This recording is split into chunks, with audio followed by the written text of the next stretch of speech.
olasın. Sağ ol.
Oldu. Evet.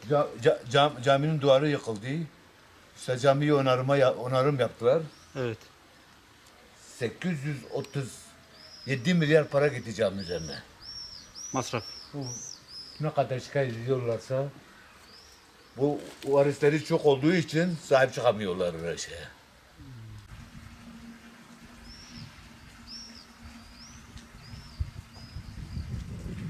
Maşallah diyelim öncelikle.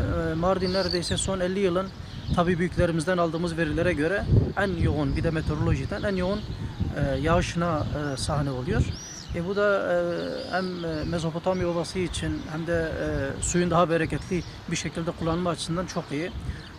Çok şükür diyoruz. Ama maalesef ki böyle bir nimetin Mardin'de olması tabi bazı külfetlere de neden oluyor. Bu da biraz da bizden kaynaklanıyor aslında. Yaptığımız incelemelerde sizlerle beraber onlarca evin bu yağan yağışlardan dolayı neredeyse bazılarının enkaz haline geldiğini gördük, fark ettik.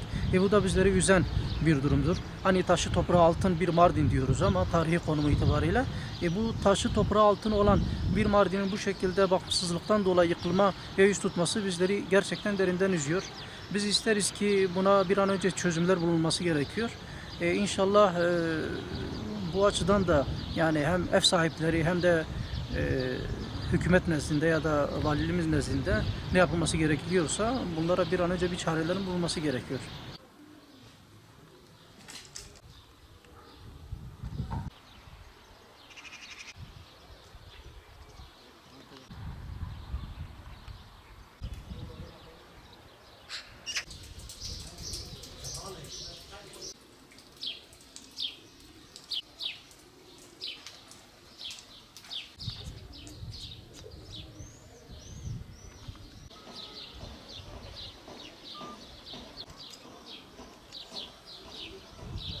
Hemen hemen 3 tane ev yıkıldı. Bakımsızlıktan. Kimse içinde kalmıyor. Herkes yeni şehire göçmüş. Burada bir hizmet yok.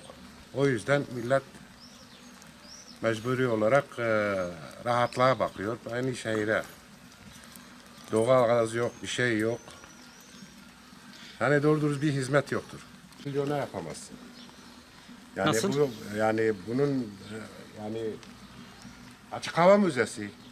Evet. Yani bu evler dünyada misali yoktur. Gelip bir bakımını yapsalar, bir şeyler yapsalar yani bu evler ayakta kalması için Mardin için daha iyidir. Mardin'i Mardin yapar bu evlerdir.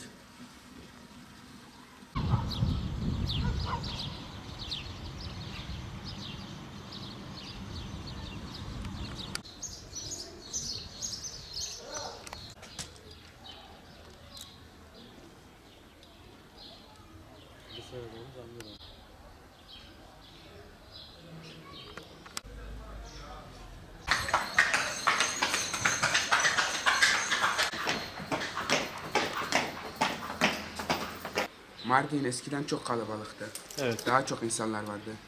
Sokaklar cıvıl cıvıldı. İşte öyle. Şimdi peki? Şimdi işte görüyorsunuz işte evler bomboş. Yıkılıyor yağmur boş olduğu için. Hepsi Yenişehir'e taşındı.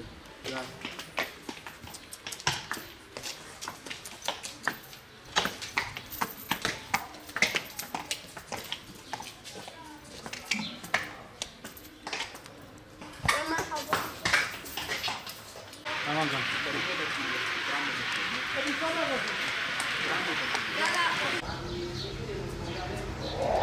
Eskiden çocuklar vardı burada biliyorsunuz.